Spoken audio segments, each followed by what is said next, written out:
and the Masters of the Universe. I am Adam, Prince of Eternia and defender of the secrets of Castle Grayskull. This is Cringer, my fearless friend.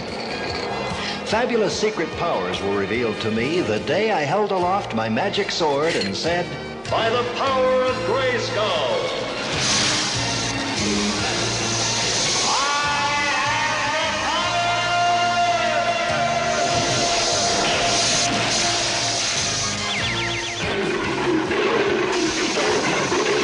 Cringer became the mighty Battle Cat, and I became He-Man, the most powerful man in the universe. Only 3 others share this secret. Our friends, the Sorceress, Man-at-Arms, and Orko. Together we defend Castle Grayskull from the evil forces of Skeletor. Hello, this is TFG1Mike, and welcome to the 8th chapter in Tales of Eternia. With me, as always, for this journey into the Masters Universe franchise is OptimusSolo. Hello. The one and only. Are you ready to be continuing on with Powers of Grayskull? I'm always ready to continue with the Powers of Grayskull. That's right.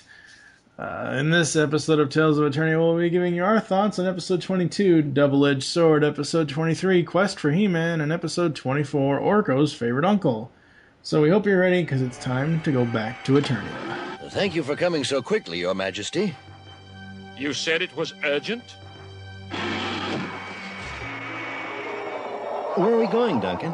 The Energizer Chamber.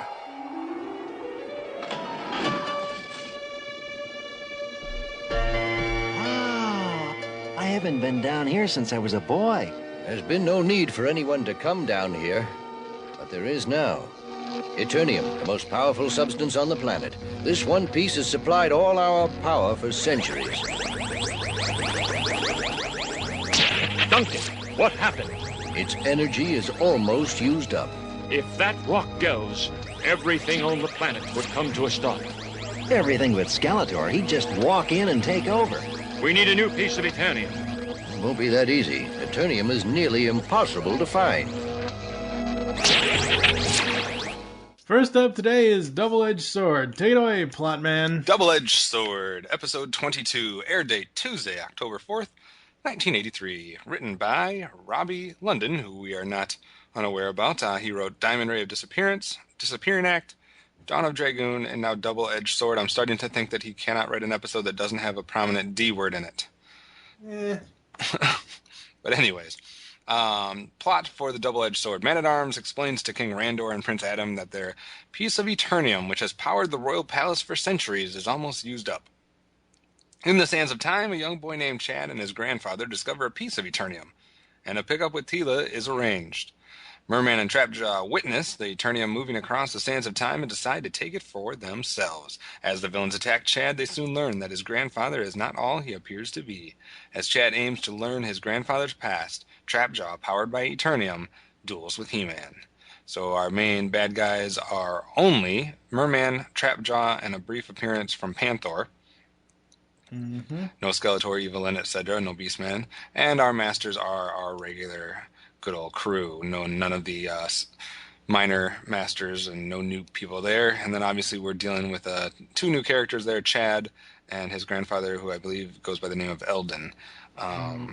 So what did you think about the plot of the Double-Edged Sword? It was interesting. The title threw me off a little bit. Yeah.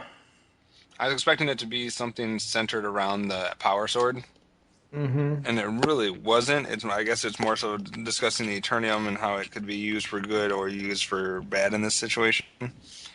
I was more so thinking it was more about the grandfather. Oh yeah, it could be too about war. Where he was once one thing and now he's another thing that Chad just didn't even consider that he could be.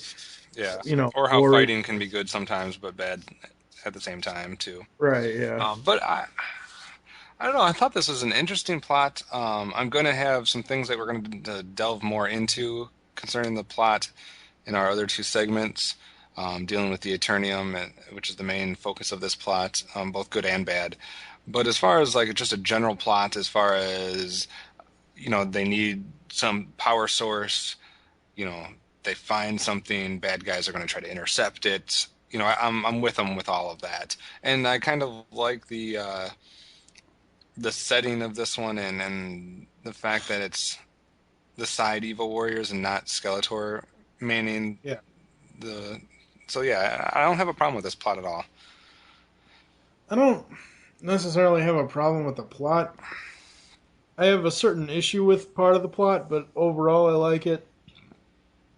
There's a certain character that I don't give two shits about. All right. So I can guess what that's going to be. The PSA for this one was about violence in cartoons and about fighting and war in general, and it was given to us by He-Man. Yeah. I'm actually going to say that out of all the PSAs I've ever heard, this may be the best one I've ever heard. Yeah. This PSA, I just want to shove it in the face of every single stupid idiot that blames video games or movies or cartoon violence on why people go and shoot up a school or something, which is the biggest load of BS. The reason people go and shoot up schools is because they're mentally fucked up and they haven't had good parenting usually. Anyway. Yeah, you're right. But, everyone's always looking to blame something, and it's always the easy thing. Oh, it's because people play video games. No, millions and billions of people play video games, and millions of people don't go shoot people up. But this one is just like, smacks right in the face. It's like He-Man directly talking to kids, being like, when real fighting takes place or when war takes place, not only can your friends get hurt, you can get hurt, and they even come out and say, of course, in the cartoon, the good guys never get hurt, but in real life, good guys can get hurt. Yeah, I just think it was masterfully written. He-Man delivered it perfectly. It fit with the episode. It was a good message for every single person that's watching the cartoon, and I love the PSA for this one. Yeah, it was great. So there's my soapbox on probably, if I had to pick like a top 5 list of best PSAs of all time, this would be a shoo-in. Yes. All right, so we're going to head on over to Grayskull. Grandpa! Of course you can meet her, Chad. Did you hear that, Burby? We get to meet Tila! All right, so we are in Grayskull, and I'm going to go first. I only got a couple. Chad and his grandfather sound like Mr. Peabody and Sherman to me. I kind of liked the voices for them, just because, again, like I've said in a couple more recent episodes, it seems like there's a little bit more variety in the voices we hear. It almost took me a while to figure out who Chad was. Oh, I knew I'll get to that. I knew instantly. But, yeah, I don't mind their voices in this one. We'll get to that. Yay, Merman and Trapjaw, yay! Yeah, I very much like that this was a focus on those two and that they were the ones coming up with the plot, trying to execute the plot, and that we got a break from Skeletor. Yeah, and I love all of Trapjaw's moments in this episode. It's so awesome. So cool. It really focused more on Trapjaw this episode than it did Merman, but it was still very, very cool to see the two of them team up together. What about you? What'd you like about this one? I liked a lot of stuff about this one. Obviously, I liked the PSA. We already talked about that. This is going to be a love-hate thing, and I'll get to it, but Eternium. All right. I like the fact that we finally get a mention or an explanation of what supplies energy on Eternia. Mm-hmm. Up to this point, it's been very ambiguous as to what their vehicles are powered by or what their, what's providing energy just in general to the planet.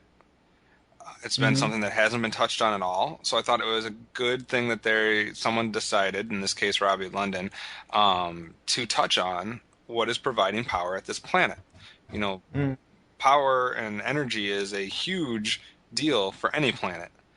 So I thought it was good that they touched on that. We'll get back to that later. Yes. I loved the look on the sea creature's face when He-Man first grabs him. Yeah. He-Man like grabs, I think he at that point grabs like his tail or his legs or something, and it's just like the sea creature knows he's in trouble. It's just like this really innocent, like, oh shoot. I kind of like the fact that the grandpa knew who Merman and Trapjaw were. Yeah. It makes the evil warriors more legit as a presence on Eternia that is known throughout Eternia. It's not just bad guys that battle He-Man or the Masters. It's bad guys that must be doing stuff throughout the planet, because even this guy just saw them and recognized them and knew them by name. Mm-hmm. Trapjaw showed at times in this episode that he has a brain.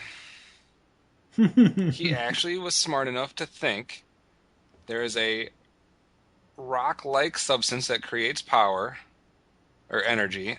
I eat rock, or I have a jaw that can munch through rock and stone and stuff. So maybe if I eat that, I can consume and absorb some of that energy. I thought that was a intelligent moment for him. I'm not saying all his moments in this episode were intelligent, but that was one of them. I love Merman, but I felt bad, even though it was nicely done, and I laughed when he was used as a human catapult. That was a funny moment. And the other thing I liked about this episode, going back to the grandpa, is not only did he know who the evil warriors were, but it also kind of gave a little bit more background of Eternia's history when he's talking about the Orc War. I don't think that's been mentioned before, whether it's just made up for this episode or whatever, but he talks about this Orc War that he fought in, and it just kind of adds a little bit more depth to Eternia's history. So I kind of like that. So those were my favorite moments of Double Edged Sword. All right, let's head on over to Snake Mountain. Look, the Eternium is right down there. Yeah, and no one to stop us but a boy and an old man in a jet chair. This will be easier than I thought here. Hey, look! Is that Tila? Chad, quick, hand me the scatter ray and the force shield. But you don't know how to use them. Not now, Chad. Just give them to me.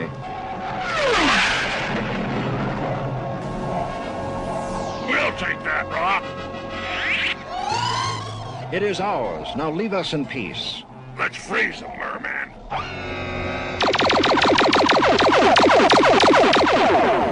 Gramp?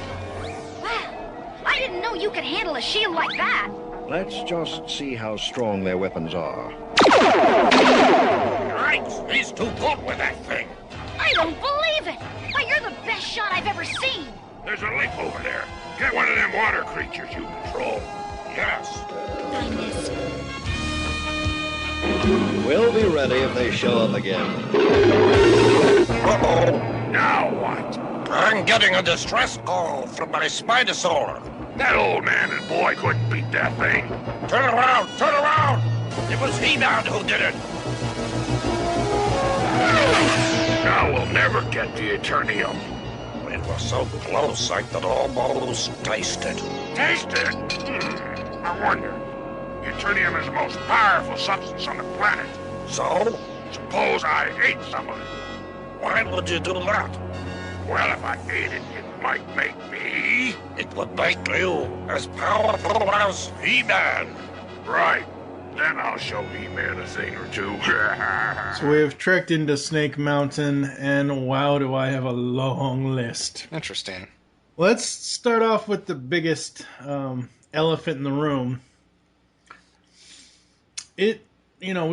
We as Earthlings live on a planet of like how many billions of people? A lot. Okay. You mean to tell me one piece of Eternium runs the entire planet? Really? Come on. Okay, I like that they finally show it, that this is what gives us our power, but that's an entire planet. I even showed you, because last episode you had said something about the map of Eternia. I even showed you a picture of the toy, the Masters Universe Classics actual map. And it looks like, Eternia looks like Earth.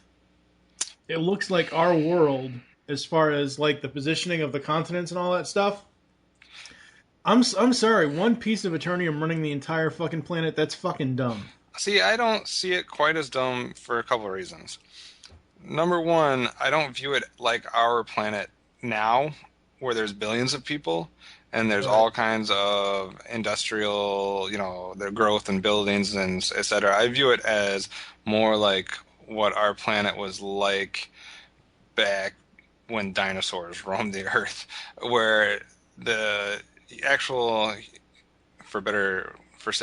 lack of a better term here, the actual human population is not going to be that huge on the planet, and there's not that many civilized centers outside of the castle, the palace and a few other places. So I think that makes it a little bit more believable that they don't need as much. And then the other thing, I just buy it as a super energy source. Like, this is just we're living in a fantasy world on a magical planet, and this stuff just has that much power. It was able to make Trapjaw as powerful as He-Man. So it does have some power. My issue with the Eternium is the inconsistency of its lasting power. Yeah. Okay, we've had one rock the size of, of a basketball, not even a basketball, size of a softball almost. Golf ball, I'd say. That has been powering the planet for a long-ass time. I don't remember exactly what they say, but I want to say it's like hundreds of years or something. So this one little rock has done that for a long, long, long time. Mm-hmm. The rock they find is basically the same size, if not just a tiny bit smaller. Yeah. Why does the effects on Trapjaw wear out within minutes? Is my problem. And you can say it's because it's different because he consumed part of it, or he broke some of it up, or he didn't eat the whole thing or whatever. But if you have a piece of rock that has the energy power, the capability of powering the planet for hundreds of years, Trapjaw at least should have been able to go a couple weeks or months with that thing. Yeah. So I had a problem with the inconsistency of how long it lasted. I guess nothing doesn't. I guess it just doesn't keep going like the Energizer Bunny. I don't know. Yeah. So that was my problem with the Eternium. I can buy that it powered the whole planet because I don't think there's that many civilized centers, and it's super powerful. I just don't understand what causes it to run out faster or slower in some cases. Yeah. The grandson is so a male version of Tila's voice. I knew that was Linda Gary the instant that kid opened his. Well, I knew it had to be because it couldn't be anybody else. But it still, I still was listening very carefully to be like, how did she do that with her voice? And like, it was just kind of weird sounding, but I liked it. I didn't. For a minute there, I was gonna have an issue with the transformation, but Tila had already run off. Yeah. And didn't see it. For a second there, for a split second, I was going to have an issue with the transformation, but she had already run off.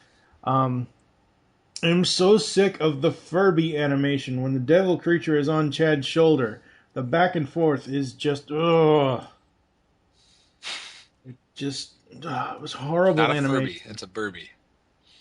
It sounded like they were saying Furby. I know. That's because we live in a society that has since had Furbies introduced. As a kid, we would not have heard Furbies because they didn't exist back then.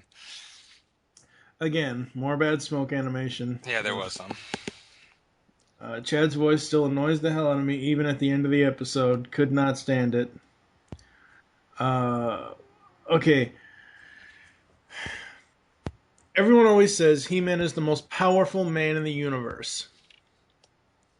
Every time he gets hit with a magic blast, like the ones that he doesn't deflect or whatever, he may get stunned, but we don't actually ever see him, to my knowledge, to this point in the series, we've never actually seen him bleed.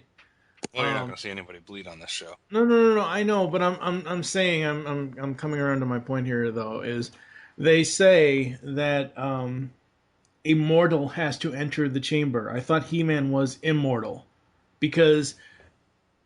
The guy never gets... Okay, sure, as Prince Adam, he might fake a cold every now and then to kind of go off and do the transformation thing, but it's like, the dude never gets sick, the dude never gets hit or hurt in battle. Sure, he can hang off a cliff, but that's nothing.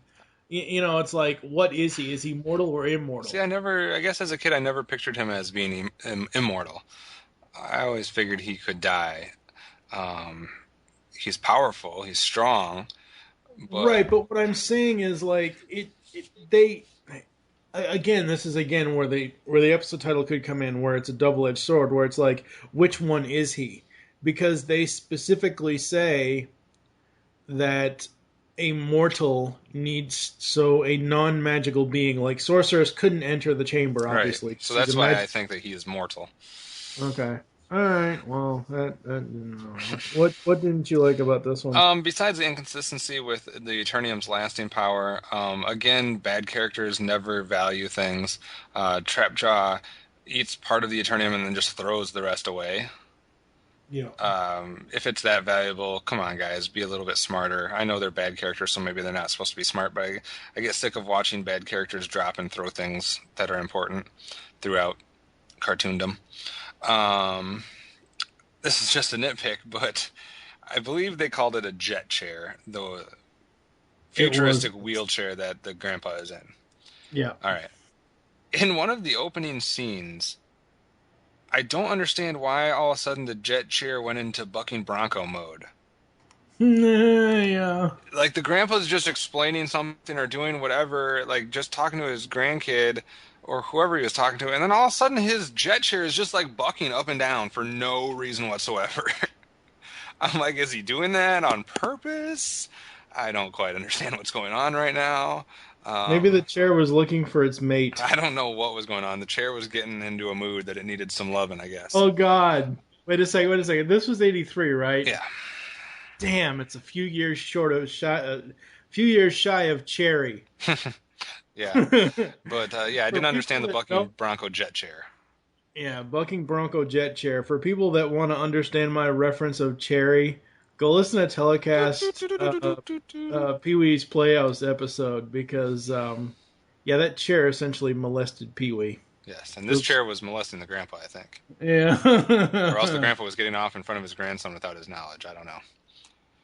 Okay, I think it's awards time. Holy crap. Come on, you'll be safer over there. Tila, could you put your finger here for a second?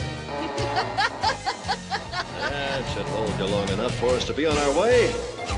Where's that monster? Let me at him. You're a little late, Orko. It is awards time. Do you have any awards to give out? I do. I never do this. I very rarely give this character something, but I will give a power sword to He-Man on this one.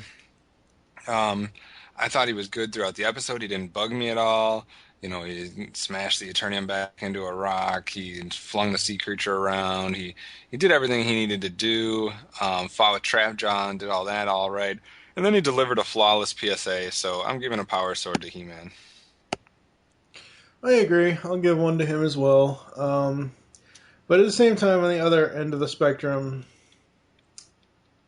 I just could not stand Chad, so I gotta brain that kid over the head with a Havoc staff. Ugh. And your rating? Since we've talked it out, I'm gonna give it a 3. I originally wrote down a 2, but I'm gonna give it a 3. I don't know. I think it's mainly... Sometimes when I'm watching these episodes, if a character comes up that I just can't stand, it ruins the rest of the episode for me. Like, if it's a one-off character that is just like a passerby thing, I don't mind. But if it's a main, like, story character to that episode and I don't like them, it just throws it all off for me. So I'll give it a 3 out of 5 Orkos. I enjoyed this episode. I like the Trapjaw and Merman two-person team. I like that we have something that's actually giving power to the universe, even if it's, or the planet, even if it's inconsistent. I give this one a 4. I would give it more if it was more consistent with its some of its themes, but it was a decent episode for me overall. I liked it. All right, we're going to move on to the next episode. I'll go easy on you, He-Man. Your sword against my energy hook. Whatever you say, Metal Mouth.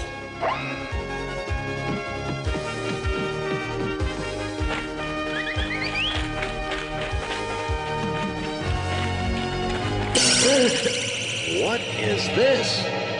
He-Man! I'll go after him. Let him go. I have what I came for. At long last, my revenge against He-Man will be complete. Skeletor. I should have known.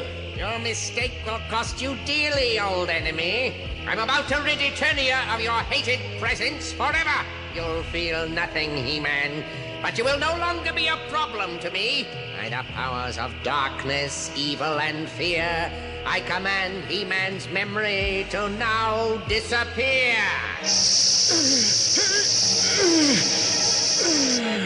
Oh no, what have they done? Doorway, now prove that Skeletor is clever. Sweep He-Man inside you and hold him forever!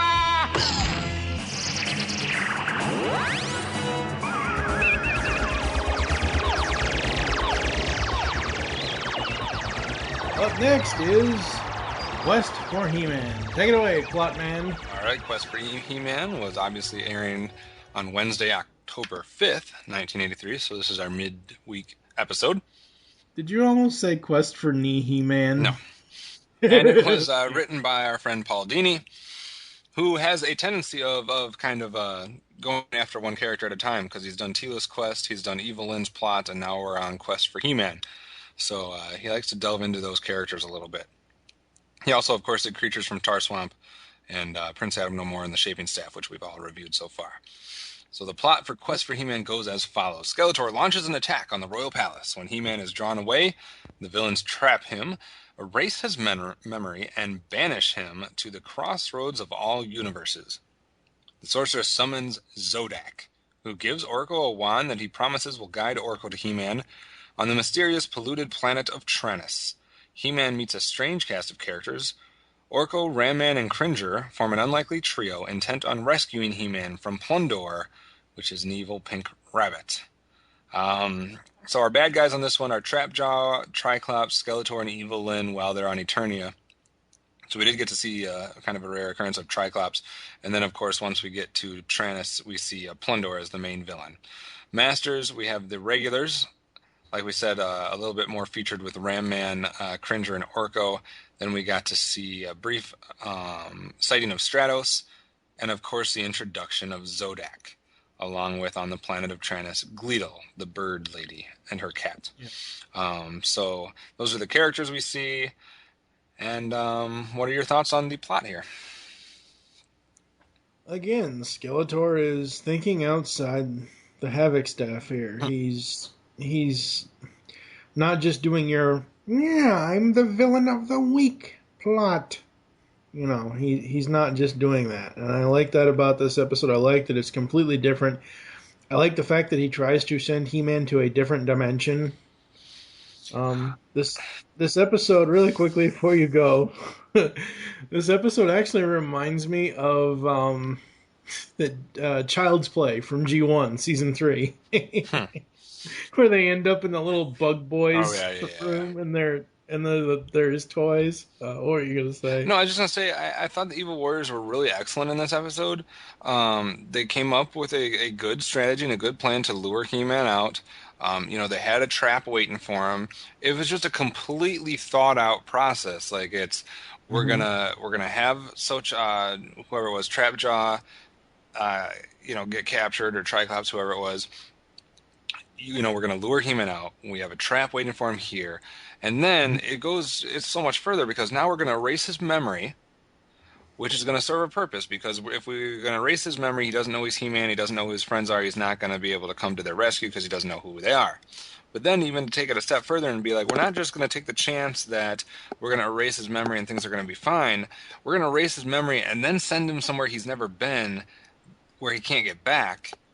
So then it's like double security here. Like, not only does he not have a memory, but now he's not even going to know that he's not on his own planet. So it's going to take a lot of effort to get him back. I mean, this is almost as surefire of a plot and a plan that Skeletor has come up with to get He-Man out of the picture so he can have his way with Eternia. So I just really appreciated how well this evil plot and plan was thought out, and how many layers there were to it. And then of course we're going to see another planet. So in the plot, we're also going to be introduced to new characters, and it gave a need for the sorceress to reach outside her own powers to get somebody that knows how to deal with the crossroads of all universes, and it brought Zodak in. So, I'm sure we'll talk more about him in the next section. Yeah. But and then the PSA was Zodak's basically giving us a Captain Planet message of be nice to your planet, or it can turn into ruinous. Because Plundor basically has ruined the planet of Tranus by sucking up all their energy and whatnot, and so it's all kind of about like how you treat your planet and whatnot. Right. But yeah, I liked it. Yeah, it was pretty good. So we are going to enter the depths of Castle Grayskull. My thanks, Zodak, for coming so quickly. With the fate of Eternia's champion at stake, I could do no less.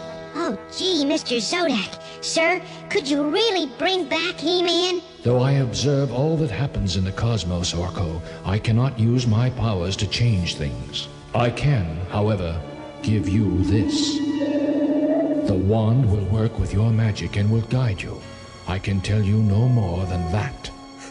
You mean we have to depend on Orko's magic? Oh, we're doomed. So we have entered Castle Grayskull. What did you like about this one? I like quite a few things about this one. Like I had mentioned before, not only did the Evil Warriors have a cool plot that they had developed, I thought there were some cool visual moments from them and some cool, more minute things about them. First of all, after they capture He-Man and Skeletor and Evil-Lyn, they always do their disappearing act. Evil-Lyn kind of had a cool, from a visual standpoint, how she wrapped her robe type thing or her cape kind of around her as she disappeared. I just thought it had a cool look and a cool aesthetic to it. And this is one of the first times we've actually got to hear Skeletor recite a spell. He did the incantation to it. And it was kind of a cool little rhyming thing that you would kind of expect from like a Merlin or a magician or someone with magical powers. So I liked seeing that side of it and seeing him actually say the spell. I thought that was cool. So those were the Evil Warrior ones, and also we had Trapjaw with his gun go bang moment.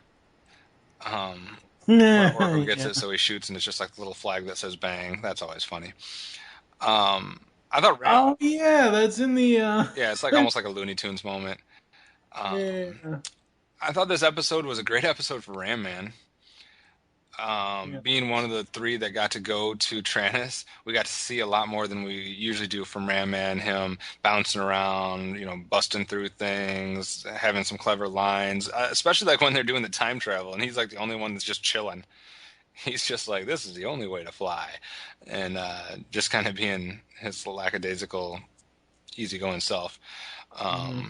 So I liked his moments in this episode. Just a couple other ones. Gleedle, I liked that the bird lady had her own cat. Because we know that He-Man has Cringer and Skeletor has Panther. Yeah. Now we're in another planet, and we see a character that has her own cat. It almost makes her seem more important. But I like that there was just another cat. I never knew that there was other cats in He-Man besides Panther and Battle Cat. And even to see the interaction between Battle Cat and this cat was kind of cool, I thought. Maybe you didn't, but I liked it. I liked that they, again, referenced the time corridor. Right. To me, that means a lot, that it's not something that was used one time in one episode as a plot device and then was completely forgotten about. This is the thing we use when we're going to other dimensions, when we're going to other time periods, when we're going to other planets, whatever. You go to Castle Grayskull, the time corridor is an option. So I like that that's not just a one and done thing. And most of all, the best thing about this, we're talking about Castle Grayskull moments. The best moment of Quest for He-Man is the appearance of Zodak. His voice is cool. He has one of the coolest looks of all characters that we will see in this series. To me, he was one of my favorite characters as a kid, and I loved that we got to see him in this episode. Very cool. Very cool. What about you, sir? Yay, Triclops for all of, what, 5 minutes? As much as we less got to see Stratos, basically, in this Yeah. episode. Yeah. So Skeletor has a Phantom Zone portal. Skeletor is the Zod of the Masters of the Universe. I'm Universe. not going to respond to that comment. What? It's a Superman reference, damn it. Okay, good. I thought it was something else. No, Zod. Sounds Zod like is some stupid Power Rangers character or something. No, that's Zordon, you dummy. No, Zod is the villain from Superman 2. Oh, okay. He's General Zod. And on Krypton, what the elders did with criminals is they put them in this Phantom Zone thing, which usually you need to have some sort of projector or some sort of ray come down. So I thought that was interesting that Skeletor has a Phantom Zone portal. Relying on Orko's magic. Yep, they're doomed. I love Cringer. He's got some funny moments. They give him some good lines. He does. Yeah, as much as Orko is seen as the comic relief in this series, it's really Cringer that has the funny lines. Yeah. I love how and I wrote this note as soon as I saw it. Obviously, now you're telling me that this thing is a cat, but I love how Cringer attempts to talk to the other cat, dog, whatever kind of animal. I couldn't when I first watched the episode. I was like, "Is that a cat? Is it a dog? Is it a mog? I can't tell." John Candy reference for the win.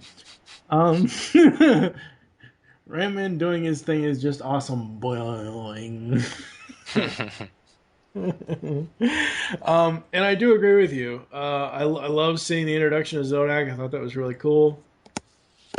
Again, it's showing you this episode shows you multiple facets of both the evil warriors and the good warriors as well, because Sorceress has to go outside of her purview. She can't handle it. So she has to go to somebody else, and we get this new character that will...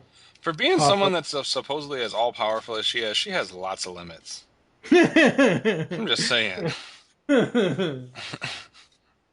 Her power is always not going to be strong enough to compete with whatever weird thing Skeletor's come up with, or, she's not able to do this or that. She can't save the kid. He-Man's got to go into the random chamber of life or whatever we created for that episode. We can need Zodak for this one. Like, what can you do, Sorceress? Just kidding. Pick a card, any card. No, not that one. Yeah, not that one. I can't do that. All right, so let's head on over into the mouth of the snake. Be careful, it's salty in there. Gross. Still no other sign of He-Man. This planet is so dirty I can hardly smell anything. We've just gotta find him.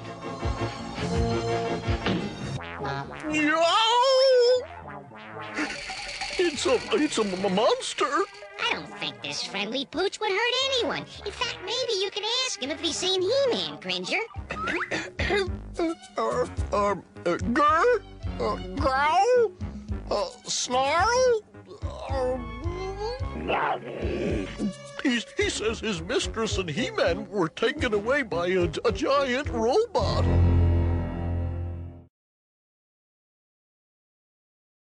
All right, we have survived the lava. More whistling for vehicles. Boo. Oh, that's... Voice command. Drives me... No, that is not a fucking voice command. Sound command. It's like whistling for a dog or a horse. How in one growl did Cringer get all of I almost wrote that down. Like the cat, Cringer does whatever, like multiple sound effects. The cat growls once, and he gets that entire exposition out of that one growl. Yeah, that was kind of weird. I mean, I'm not like taking a point off the episode because of Cringers.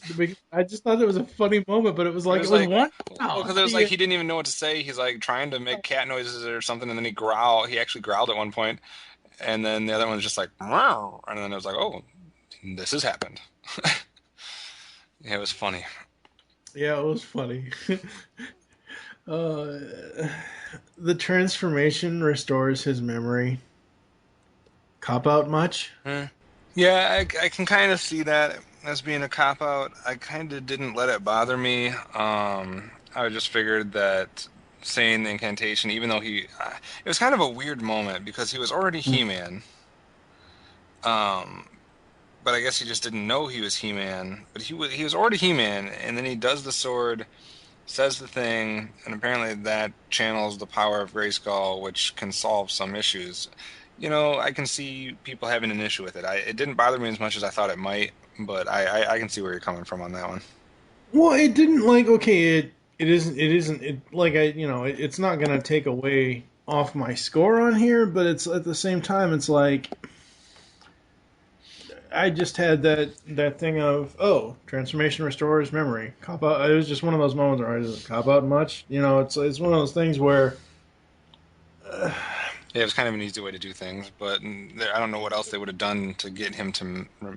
That's true. What I would have liked to have seen is if Orko sat there for like 2 minutes and said, "Hey, do you remember? All your friends back in Eternia, and like somehow Orko telling him of adventures that they went on, or something, something just more than just, hey, here's your sword, Yeah, I mean, it was kind of a code. It was a way, Zodak apparently knew that that's what he needed to do, and he didn't, so he gave him the clue of, it's got to be something about back home, so it was kind of cool that Orko figured it out, but it was kind of easily done. This episode kind of had a couple things that you kind of had to. That are worth discussing, or at least worth mentioning. I mean, number one, we have He-Man already being He-Man and doing the sword thing. Yeah. We also have He-Man and Cringer together. Yeah. Which is a weird thing to come to terms with, because it should be He-Man and Battle Cat. But He-Man's still He-Man, but Cringer somehow wasn't still Battle Cat. So something happens where Battle Cat goes back to being Cringer, but He-Man is stuck being He-Man. It was something that I had to I don't know, it's something that was offsetting for me a little bit. Like, why, if He-Man's still He-Man, why is Battle Cat not still Battle Cat? Is it just because they got separated and moved to a different dimension, and then when that happened, Battle Cat reverted back to Cringer, and that's why He-Man could do the sword thing again? It was kind of cool, but also kind of weird seeing He-Man with Cringer. Yeah. Yeah. And my final Snake Mountain moment. A bunny-shaped fortress. That's not at all frightening. That was kind of freaky. Yeah, I can... Plundor was not the greatest-looking villain in the world. They literally chose a rabbit and then put a stupid line that they gave to Orko about, there's probably nothing more vicious than a rabbit that we're going to encounter. That was a dumb line. But I didn't have as much of a problem with Plundor as I thought I might. He had a cool name. I get that he's, stealing from the planet and zapping its power, not being environmentally friendly or green or anything like that. But I was just like, they chose a rabbit to be the bad character. It's kind of weird. But then, it was a different planet in a different dimension, so I'll let that slide. My really only only Snake Mountain moment for this episode is the ongoing visualizations and graphics that they use to represent time travel. Yeah. It's just awful. It just looks like something out of a 1940s sci-fi show or something that you would expect. 1950s sci-fi show, or something, just something that's just cheesy to the max. So yeah, that's the only thing I really kind of didn't like about this episode. Have a drink to the max. Oh, sorry. God. Bad Saved by the Bell reference. Any No, those were the only lowlights I had. Okay. Let's go hand out some awards. I think I'm getting travel sick. Look, guys, Zodak's wand is glowing. We must be close to He-Man. Hang on! Wow! Oof. Oh, I thought we cats always landed on our feet. It is awards time for the Quest for He-Man. What do you got? Basically for this one, I kind of have to give 2 out, which is kind of unfair, I guess. But I gotta recognize Ram Man a little bit. I talked about it, but just seeing him being one of the 3 that got to go to the new time, we didn't really have an explanation of why it had to be Cringer, Orko, or Ram Man. That's just what Zodak said it had to be. But it gave Ram Man some spotlight, and he was cool with it. So I'd give him a little power sword. But the main power sword for this episode has to go to Zodak. I love his look. I love his voice. I love what he's doing, his aura, his mysteriousness. He's just an epic He-Man character, and big power sword to him. Okay. I gotta give 2 out as well. 1 to Ram Man for everything you just said. And Cringer. Cringer needs the power sword, because Cringer is just awesome in this episode. It's hilarious. He just was. What do you rate this one? This one was darn near one of my favorite episodes so far. There wasn't much that I didn't like about it. Yeah, maybe doing the whole by the power of Grayskull was an easy way out of it, But yeah, 4.5 for me. 4.5 out of 5. I really, really enjoyed this episode. Yeah, I'm just going to give it a straight 4. I really enjoyed it as well. It's, again, super, super interesting, so we'll just go from there. So we'll move on to the last episode of the night. There you are indeed, Monologue, our final partner in power. Gark will bind you to my will, and our combined magic shall make me the master of Eternia forever.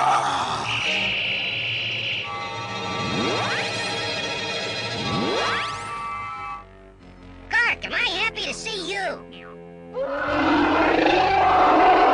That's your uncle's pet? Uncle Montauk! Stay back, Orko. I told you to stay back. Hey, wait a minute, hold on. What's going on? Gee, Orko, I don't know what came over me. Oh, yes, I do.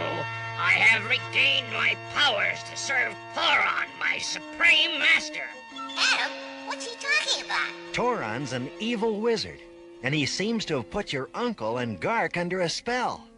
Take care of them. Please, you gotta snap out of that spell. Why should that little one look so familiar? Bah! It's the trickery of my master's enemies.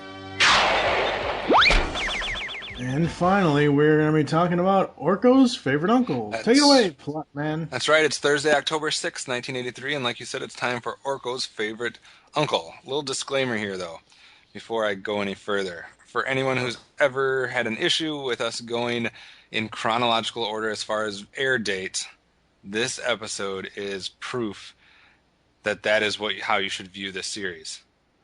Because if you were viewing this in production order, how they are on the DVD, how they are on Netflix, in that order, you would have already seen the return of Orko's favorite uncle before you saw this episode.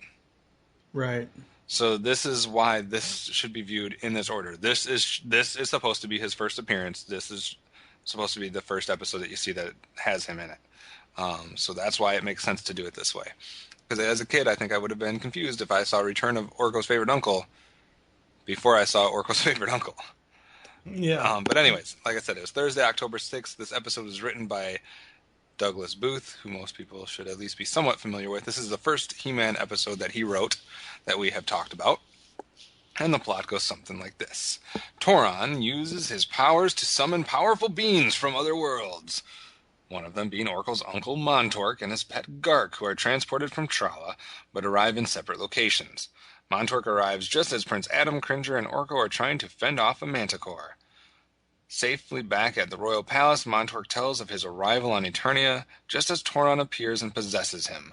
Toron then orders him to attack Castle Grayskull, much to Orko's astonishment, and we're left with Orko and the good characters trying to convince his uncle that he is good and that he should not be doing what he has been doing and that he's possessed by Toron. We didn't have any of the bad guys in this character, none of the evil warriors, because it's basically just Toron. As for the Masters, we get our regular group, nobody on the fringes or no extra people. And then, of course, we had Toron, Uncle Montork, and his pet Gark. And the PSA was Orko with a weird message about the magic of being alive and never taking things for granted, I guess. And that rainbows are magic. Yeah.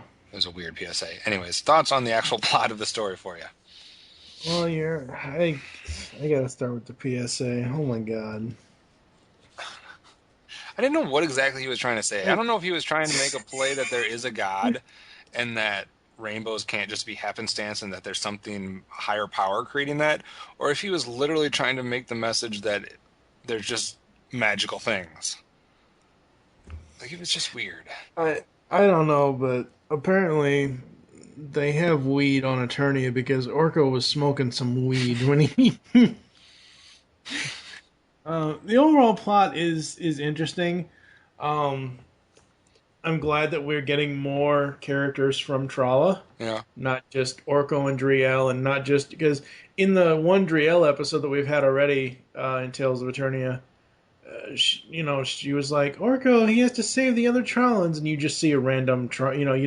You don't get any other like specific Trallan characters other than Driel and his uncle, and he's of course got the like square glasses that kind of make him separate in the beard, right, as far as the look goes. He's Uncle Montork is like the Papa Smurf of Masters of the Universe. My problem here is that Toron, who is apparently this very evil magician, and he's portrayed like that, and they do a good job making him seem like that. Mm-hmm. He is doing these different spells, and now he needs power from people, from other worlds. Mm-hmm. I would have bought that more if he would have brought more than just 2 people from Trala. Yeah. Like, he just brings Orko's uncle and his uncle's pet. That would have been fine if they were one of maybe 3 different people that he summoned. Like, I think this episode would have been better if he would have summoned these 2 people, or, he summons the uncle from Trala who just happens to come with his pet or whatever. He summons some other being or beast from some other planet and maybe a 3rd one where he needs the combined power of all these people. But for it just to be Orko's uncle and his pet seemed a little lame to me.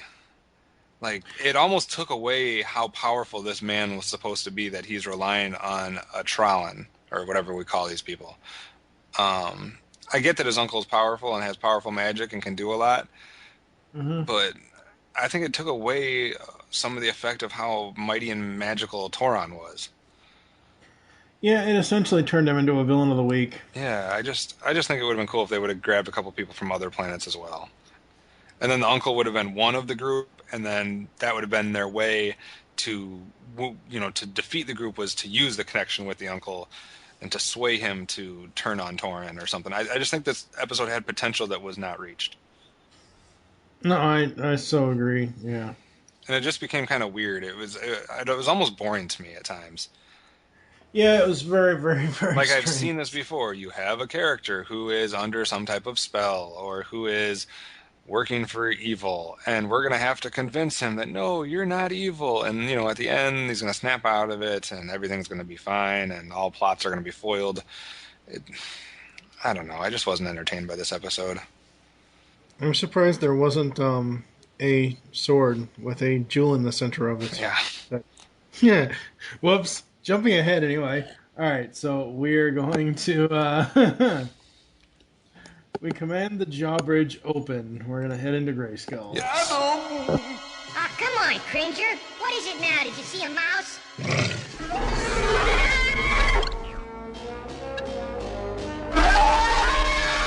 That's no mouse, Orko. That's a manticore.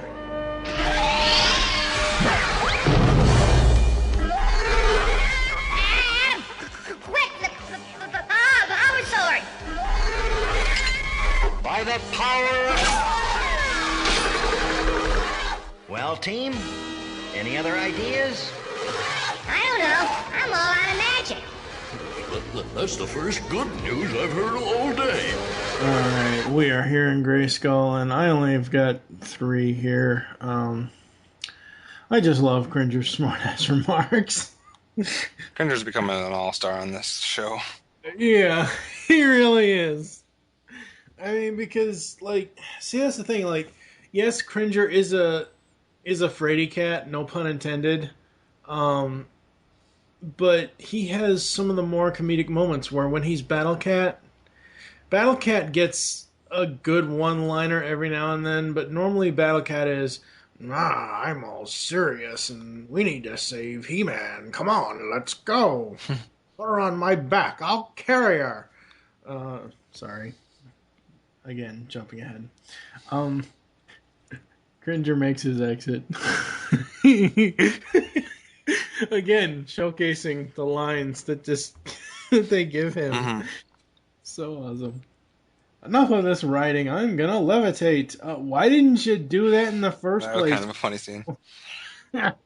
It's a good thing he never tried to ride on the jet chair.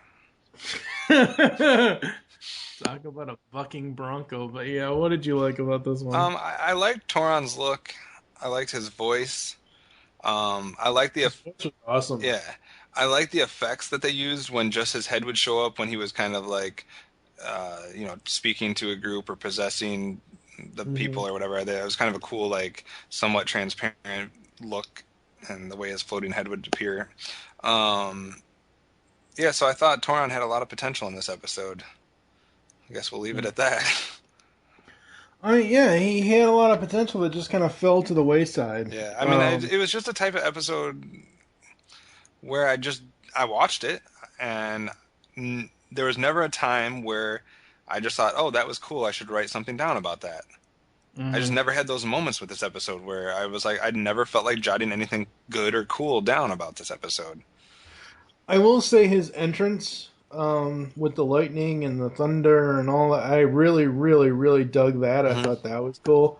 And I love his voice. I mean, it's... It was cool. Like, I loved how they started the episode. I loved how they were looking at him and his entrance and all that other stuff. And then, I'm not saying I have anything against Trala and Orko and his people, but as soon as that became the only thing that was involved in it, it just fell off for me.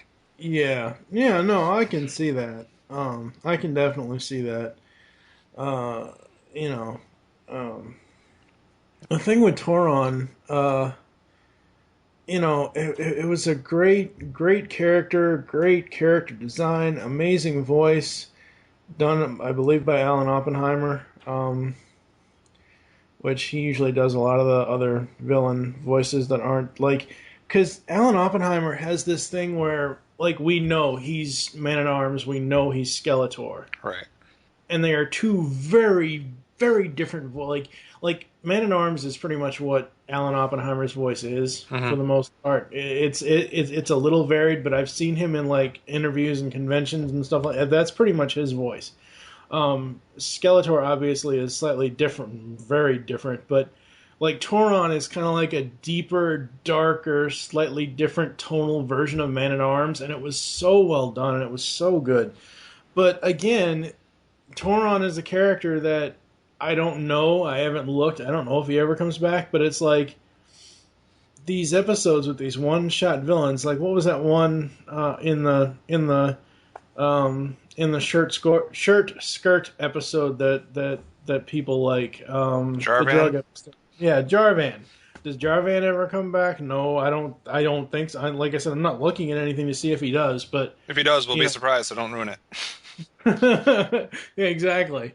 But again, Toron is one of those characters that was really, really, really good premise, but yet it just kind of fell short because they didn't give him anything past, like, they didn't give him, oh, I'm going to come back next time kind of thing. Right. Alright, so apparently there's no command to enter Snake Mountain. Anybody can just walk in, so let's... Enter your face, Snake. No? Okay. Are Or you the talking fucking about Bronco will get you. Are you talking about a solid snake or a liquid snake? You don't want the fucking Bronco to molest you. Open up. I think we'd better move before that monster gets back on his feet.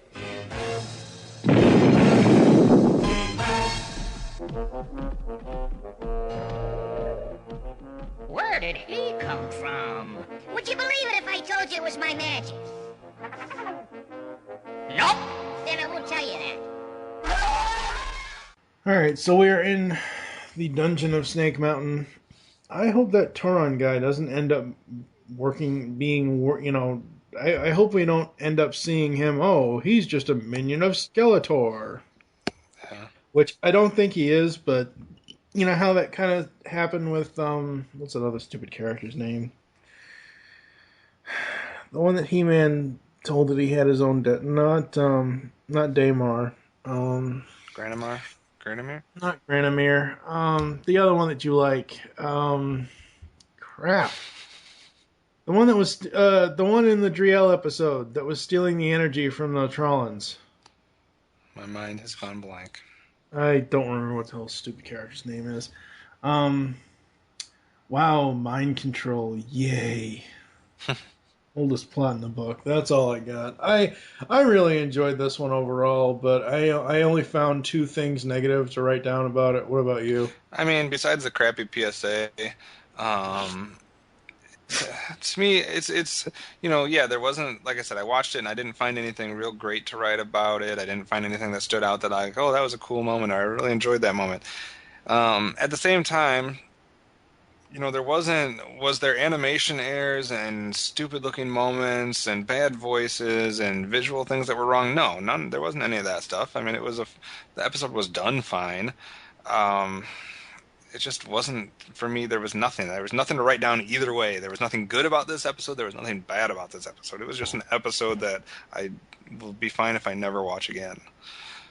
Which probably means that it's Count Marzo's top 10 favorite episodes, but I'm sorry. I can't help the guy has bad taste. I'm sorry, Count. He likes every episode we hate. Yes. Well, maybe you don't hate this episode, but I'm not a big fan. I enjoyed it. Why don't we go ahead and hand out some awards, and we'll get to that. I wish I had some magic that could help. Adam! Ranger, look out! What's going on? Careful, Adam. Uncle Montork! Uncle Montork? Aha, Orko, my lad! Quick, Cringer. This could be our chance. Uncle, we've got to get out of here! Flee from this puny beast? I'll bet it's only a baby. Me and my big mouth. By the power of Grayskull. Let's hand out some awards and also rank the episodes. Do you have any awards to hand out for this one? Kind of goes back to the whole fact that I didn't write down anything good or bad about this episode. I got nothing. There's nobody that stood out. There's nobody that was a douchebag. I don't know. Maybe I should give a Havoc staff to Doug Booth for coming up with a decent plot that went nowhere. But I'm not going to do that.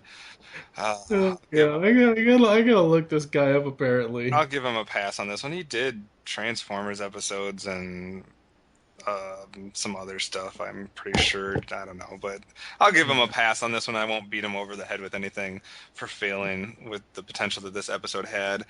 So yeah, no hardware for me. Well, I like this episode in general for the very reason you don't like it. I like it because it's more Tralla stuff. I have no problem with that. We see, well, you said by the time No, I have no problem with Tralla stuff being involved and seeing more. I just think it was used wrong in this one. That's when the episode went downhill for me. Right, yeah.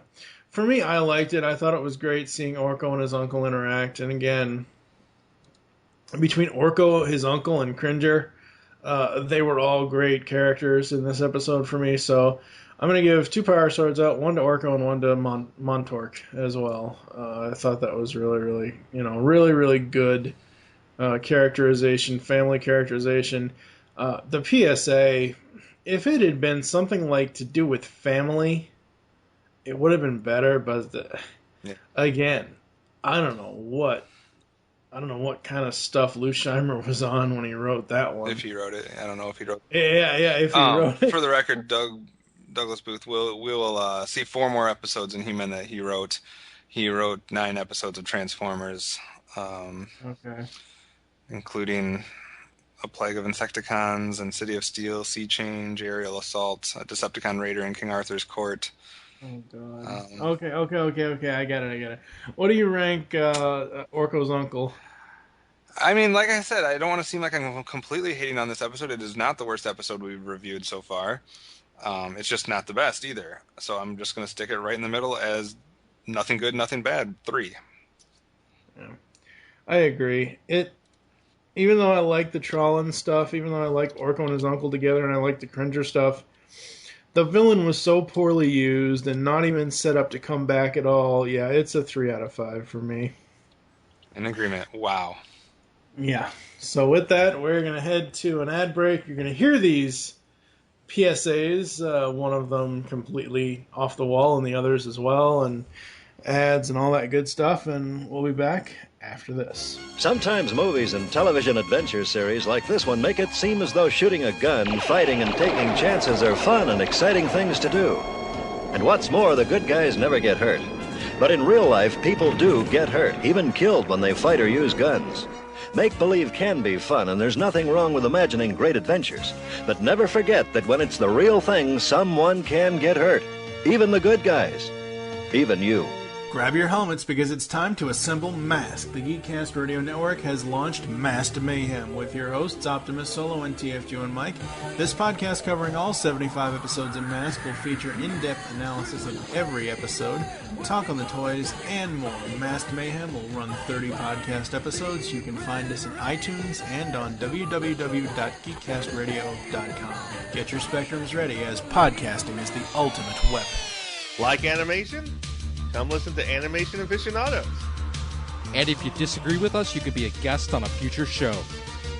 Available on iTunes, the Zune Market, and animationaficionados.com. In today's story, He-Man came to the aid of a planet whose natural resources were being wasted. Unfortunately, this same waste is happening now, and not on a distant planet, but right here on Earth. We must respect the plants and animals before they disappear, as some species already have. There's beauty all around us. Protect it before it's too late. Pixels in the Animation is the next cartoon review podcast series in the Geekcast Radio Network's long history of review series. We've had Transformers, He-Man, and Mask as far as the cartoon review podcasts we have done. Now we bring in TV's Mr. Neil as he and TFG1Mike break down 9 video game cartoon series.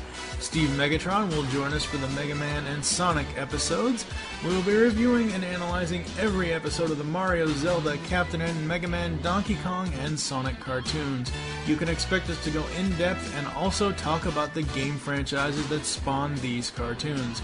So tune in summer 2013 as we find the pixels in the animation. This is 80s action sensation Arnold Schwarzenegger, and I'm here to tell you about the podcast I produce called Punisher Body Count. Join hosts Jacob and Dane as they give non-biased opinions of the current issues. I'm going to be real. I thought this comic was absolute shit, so let's get into it. Man, yeah, okay, let's get into it. Relive great moments from the Punisher's past. Yeah, that was top 10, easy. What about the time I was buried with a chicken because the studio guy was thick? Why are you trying to erase history, Garthinus? And podcasts with the utmost professionalism. Are we recording? Whatever. Yep. I'm just gonna get this out of the way right now. Okay. Fuck, shitty, bang, bang. Nah, let's leave that one out. If you don't check out the show, it would be a big mistake. To find the show, go to www.punisherbodycount.wordpress.com or download the episodes from iTunes. Just search Punisher Bought the Count. So check them out. Meow! My Uncle Montauk taught me a lot about magic, but not just the regular kind. He taught me how to see the magic that's all around us. Like, for instance, there just has to be magic in anything as beautiful as a rainbow. And there's real magic in the way a mother takes care of her young. But as my uncle said, the most wonderful magic of all is just being alive. Bye now!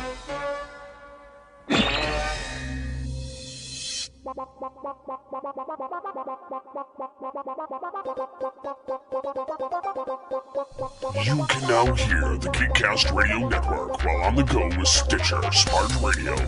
Stitcher is a free-use and talk mobile app available for your smartphone.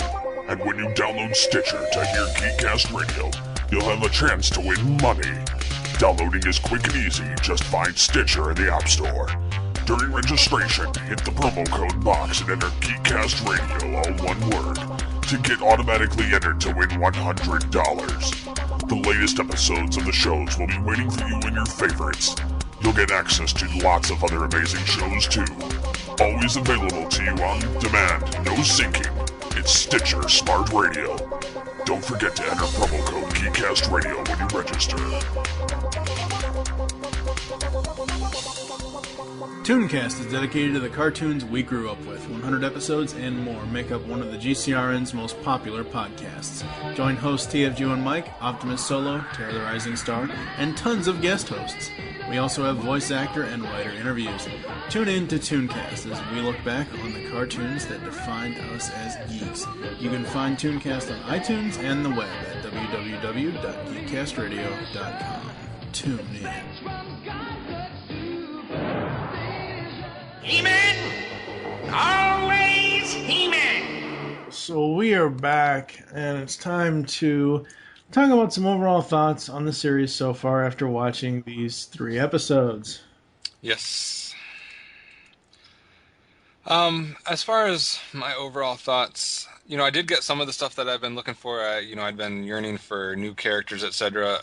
So, we got to see Zodak. That was cool. And I'd wanted some more individual attention given to some of the side characters. We got to see a little bit more Ram-Man in the one episode. We got to see a little bit more Trapjaw in the one episode. So they did give us a little bit of that. I did find myself, though, even though I really liked the fact that Skeletor was not a main character in most of these episodes, he doesn't appear in the one, and the other one he's just there in the beginning. I did find myself, though, when I did finally see Skeletor in a few of these times, then appreciating him even more. Like, oh, there's good old Skeletor. I've been missing him. But at the same time, like I said, we got a little bit more Ram-Man, we got a little bit more Trapjaw, so I'm getting a little bit of what I have been asking for the last couple times we've done this. I'm greedy, though. I would like a little bit more individual stories for some of the characters, especially the minor characters, and I always am yearning for some of the new characters to show up, like we got to see Zodak. So now I'm looking forward to his to more appearances by Zodak if we get them, or if we don't ruin it for me, people. I don't know. I haven't watched this recently. So I'm liking where we're at. Yeah, I'm liking where we're at, but at the same time, I'd like them to do more stories with the other villains. Okay, sure, these 3 episodes, Skeletor kind of really isn't. Okay, sure, he's there in Quest for He-Man in the beginning, but then he's gone because obviously the time shift and all that. These are really the 3 episodes. Did a weird grouping of 3 because hardly any of them have any Skeletor. Yeah. The one's all Trapjaw and Merman. The one's none of the Evil Warriors, and the other one's only the Evil Warriors at the first 5 minutes. Yeah. So I like that. For the Masters side, for the heroic warriors, I'd like to see them do something like go to Ram-Man's village or hometown, some or background on him or something. Yeah, something with Ram-Man. I know at some point we are going to go to Avion with Stratos. We kind of already went with the whole staff of Siserac or whatever the hell is stupid. Staff of Avion. Staff. Staff of Avion, whatever. You know, we kind of been to Avion, but like I would just want more with that. Zodak, I think, is good to leave him as a mystery. Yeah, I mean, I want to see him at some point. Right? No. I'm not saying that. I'm saying like I don't want to see an episode explaining how Zodak is who he is. Yeah. No, I get that. Yeah, I agree with you. He should be a mystery, and he should also be someone that's only called on in dire straits. Yeah. But like you said with the other ones, yeah, I would like to see some more background on, like you said, Ram Man especially, or Triclops maybe. Well, they haven't really done much background on any of the Evil Warriors. They just kind of got summoned and they showed up. So besides Merman a tiny bit, we could see more on all of them. Like even Evil Lynn, where did she come from? Yeah. And we'll see that in about well, let's see. When will we see that? Well, from 1983, we'll see that in about 19 years, as far as we're even. Gotcha. So there you go, folks. That's the overall thoughts. Anything else you want to say before we close out? Nope. Looking forward to the next batch. We're at the 20. We're gonna hit the 25 episode mark here, as far as the show's episodes. So we're chugging right along. Thank you for listening to Tales of Eternia. If you'd like to get in contact with us or leave feedback for the show, there are several ways to do so. Visit the website, geekcastradio.com, where you can comment on all of our posts. Send email to feedback@geekcastradio.com. Leave the show's feedback on iTunes. Please do this. Follow us on Twitter. The network name there is @geekcastradio. Mine is TFG1Mike. What is your Twitter? OptimusSolo. Become a fan on Facebook. Go to facebook.com/geekcastradio network. Call the voicemail line. Tell us the show you're leaving the message for and your name. 502-526-5821. There's a 5-minute time limit. We hope you enjoyed the tales today, and don't forget to join us in our next adventure when we'll be discussing episodes 25, 26, and 27, which are Quest for the Sword, a beastly sideshow, oh yay, Beastman, and A Tale of Two Cities. I feel like I've read that book before. Yeah. For now. Talk about some great expectations. Oh my god. For now, I am TFG1Mike with the original OptimusSolo. And by the power of Grayskull, we all have the power. I think this is where I make my exit.